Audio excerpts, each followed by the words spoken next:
welcome back to the Laker family. And boy, do I have a show for y'all today. I'm going to dive into a lot of people and a lot of things that I completely hated from what I saw last night between the Lakers and the Houston Rockets. So if there's a lot of biased fans or fickle fans, whoever, fans that glorify certain players, this video is not for you. I'm very disappointed. Very disappointed in the Lakers on what I saw last night. I just couldn't wait. I was chomping at the bit to do this video. First of all, the Rockets are trying something. They're trying to be innovative, new, trying this 6'6" lineup and under. And because what they were doing they felt wasn't working. The only credit I give them is they realized that they were not going anywhere. They realized that they were a dead-end team in the middle of a pack type of team. And they had to do some knee-jerk reaction to spice something up. Just, they're basically going for broke. So on one hand, at least they admitted their current construction was not going to work. But on the other hand, they're desperately just throwing stuff at the wall and just to see if it'll stick. And I guarantee you this result from last night will have them on their high horse thinking that this actually is going to work when it's not. So Houston Rockets fans, my cousin, he's one of the biggest obnoxious Rockets fans there is. It's not going to work. We let y'all off the hook, point blank. If anybody knows DAntoni's history, he's always trying these new innovative systems, fast-paced, small ball type of stuff, but it never works in the playoffs. It never works. And first and foremost, where did people always used to get in trouble when Mike D'Antoni had those high-flying Suns team and stuff like that? Where did people used to always get in trouble? They always fell into the trap of let's outshoot them, let's outgun them, let's outrun them. That's not how you beat a Mike D'Antoni team. You pound their tails in the paint. You continue to pound until they crumble and give up. And we were doing that. We were doing a good job of that. And what did we do? Fall into the trap of let's outshoot them from three-point range. Why? In a close game, the game was close pretty much throughout when it shouldn't have been that close to begin with. Due to some poor substitutions from our coaching staff. It shouldn't have been that close to begin with. But we decided to start turning the ball over and just start jacking threes. For what? To play right into their hands? Why?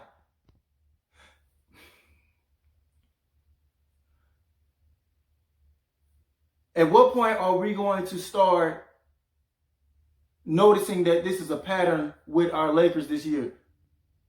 How many good teams have we actually beaten that's of championship level? We lost to the Clippers that we played twice. We lost both times. We lost to the 76ers who just got stumped by the Bucks last night. We lost to the Bucks when Giannis didn't even have Middleton. I believe he didn't even have Middleton that game. We've now lost to Houston. We lost to the Pacers without Oladipo. I can keep going on and on. All these top teams that we're losing to. We're beating these bottom feeder teams. But what is that going to do going forward in the playoffs? We're not at the point yet where we can just turn it on when the playoffs start. We haven't been together that long to feel like we can just turn something on when the playoffs come against these better teams. people are going to start, and I know people are going to start throwing Kyle Kuzma under the bus for his his lack of production yesterday, but no, I'm not letting y'all off the hook this time. It's so easy for some of you fans to, oh, Kyle Kuzma. Okay, but what about the stars? What about the vets? Kyle Kuzma was not even supposed to be a necessity in this game. Kyle Kuzma was not even supposed to be used in this game. It was supposed to be Anthony Davis down low, JaVale McGee down low, Dwight Howard down low, and LeBron in the post down low. So y'all can miss me with this blaming Kyle Kuzma. Oh, he didn't put up this. First of all, Kyle Kuzma shot 2 of 8. He didn't even take that many shots because he wasn't needed in this system to beat the Rockets last night. And we were doing good at pounding the ball inside to Anthony Davis. He was getting whatever the hell he wanted. LeBron getting whatever the hell he wanted in the post. So Kyle Kuzma was not needed in the offense. Don't blame Kyle Kuzma on this. He shot 2 of 8, but it wasn't even 2 of 8 because he had 2 of those shots were last second heaves at the end of quarters, and one more was like they threw it to Kyle Kuzma at the last second of a shot clock when they for him to bail him out of a play. So miss me with that. It's people are always so quick to blame the younger people or whatever on the team in favor of the superstars. No, not today. No, hell no. There's becoming a pattern with Anthony Davis. I don't know if it's mental. Does he not have a killer instinct? Or whatever it is, but it's been a pattern of him not being able to close in these 4 quarters. Whether it's the team not giving him the ball in the paint in the 4th quarter, or whether he is just not mentally tough enough to say, give me the damn ball. One of the two. But either one is not acceptable. It's not acceptable. So if it's a pattern by now that your teammates are not giving you the ball in the 4th quarter, either they're noticing that you don't have that killer will, or you're just not bold enough to say, give me the ball. If you demand that ball in the 4th quarter, give me the ball every touch. Like what Russell Westbrook did. Russell Westbrook said, okay, y'all gonna guard me with a big, I'm gonna make y'all pay. Anthony Davis did okay on guarding Russell Westbrook. It's just he started letting him get to the rim a couple of times. No, you let Russell Westbrook take that mid-range. If he makes them, you live with it. So if he beats you with a mid-range all game, okay, you take your hat off, you live with it. So it was a couple of breakdowns. Don't get me wrong, Anthony Davis played good in spurts defensively against Russell Westbrook, but then he started kind of letting them get to the lane. No, back a little bit, use your length, let that man jack up as many mid-range shots as he wanted. But guess what? Westbrook said, y'all gonna guard me one-on-one with a big man. I don't care how good defensively Anthony Davis is, I'm gonna take it until I die. That's the mentality that Russell Westbrook had last night that our 2 superstars did not have. I brought up Anthony Davis. I wanted to critique him first, so you LeBron fans out there wouldn't get all sensitive when I brought him into the equation.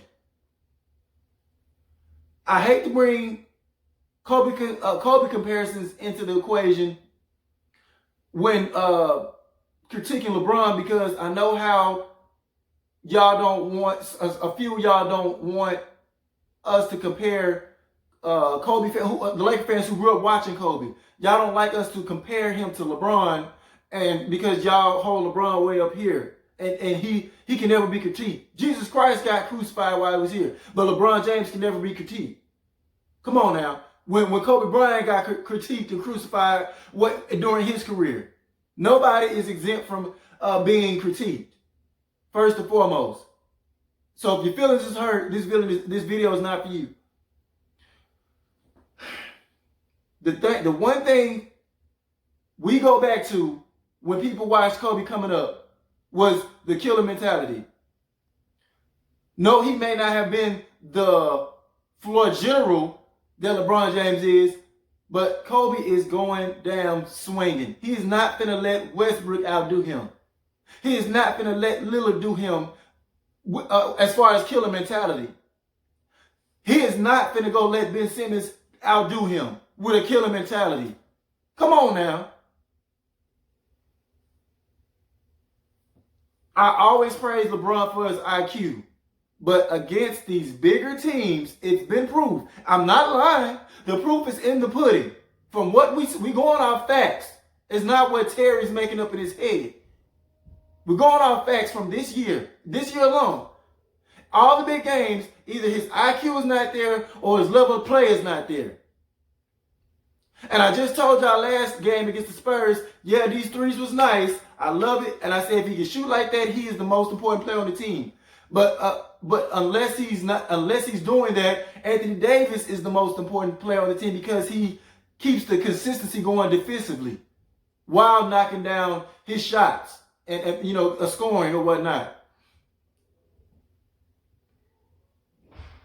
When Anthony Davis went out of the game, that first beginning of the fourth quarter, LeBron James was in there. He had that whole chance. The game was tight, nip and tuck. A whole chance to get that ball down low and pound the crap out of the Houston Rockets.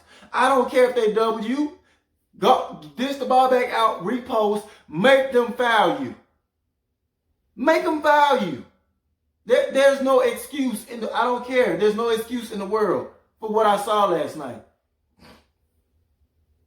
We've got to do better. And Frank Vogel, for as good as he's been, especially on the defensive side of the ball this year, he has not showed up against these bigger teams, against those coaches. He has not. Boston, another team I forgot to mention that we got ramrodded by and outcoached by. We can either be fools, be blind fools, and think that it's going to be all peaches and cream, or we can be realists about our team. Because I don't think it's not necessarily that we don't have the pieces, because we do. It's just we're not taking advantage of mismatches and not playing right when it comes to these top teams. There's no way Houston should have been in this game with us with a 6'6" foot and under lineup. No way. No way.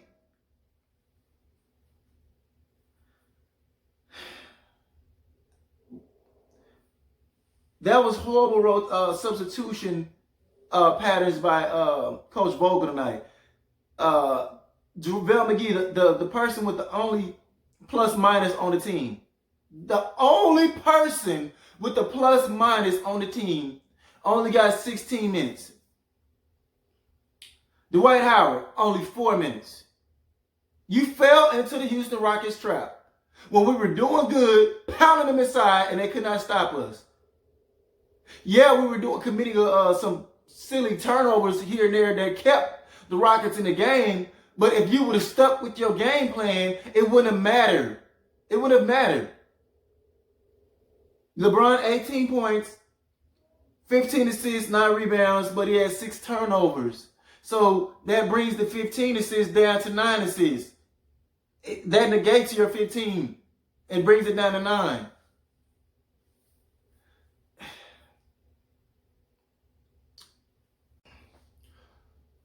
LeBron had a chance again to knock down a clutch 3 at the, one of those plays at the end of the game, and he missed it badly. I want to see this team succeed. I want LeBron to step up in these bigger games. I want that for him. I want that for our team. And we got to act like we want it, man. We got to act like we want it. Danny Green did some silly spin turnaround in the lane at the end of the game when he had a man up top wide open. It was just bad turnovers at crucial times. Very, very disappointing. Very, very disappointing, man.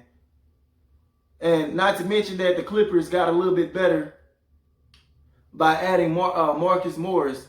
And which is straight blasphemy, by the way.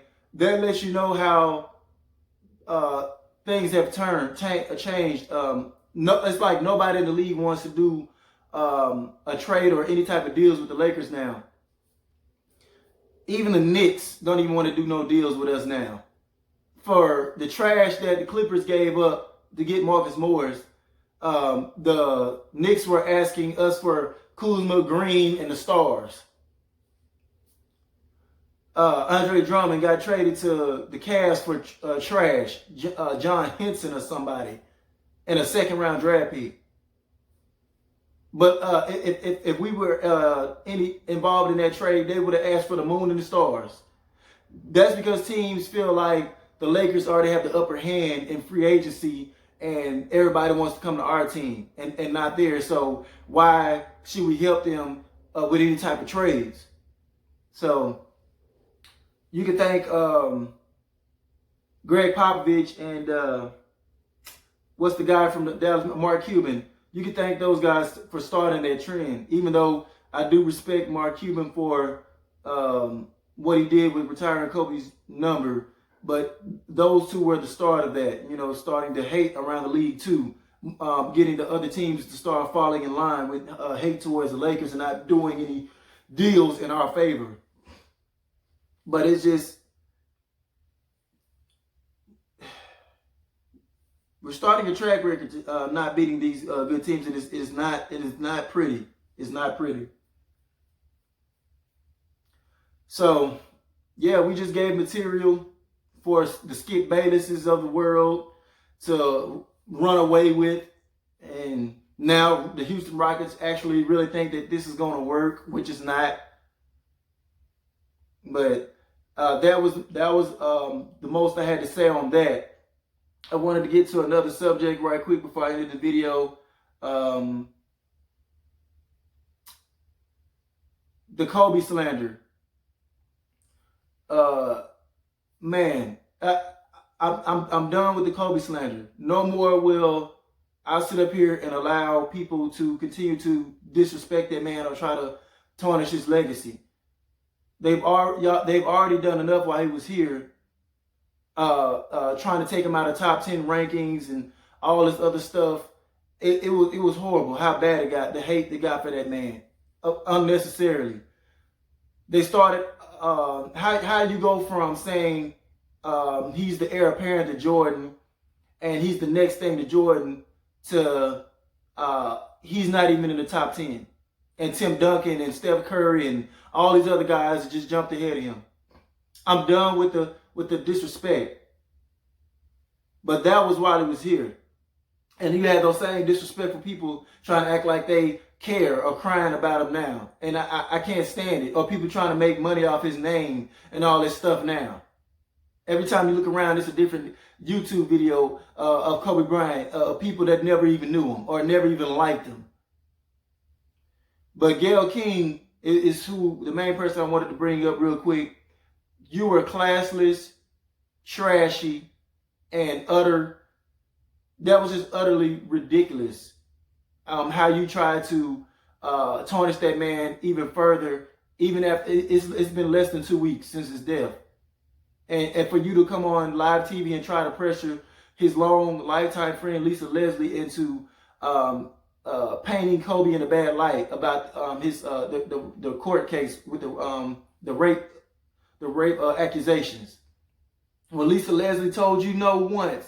She does not, she knows good and well Kobe is not that type of person, and the media should be respectful of it. You should have left it alone.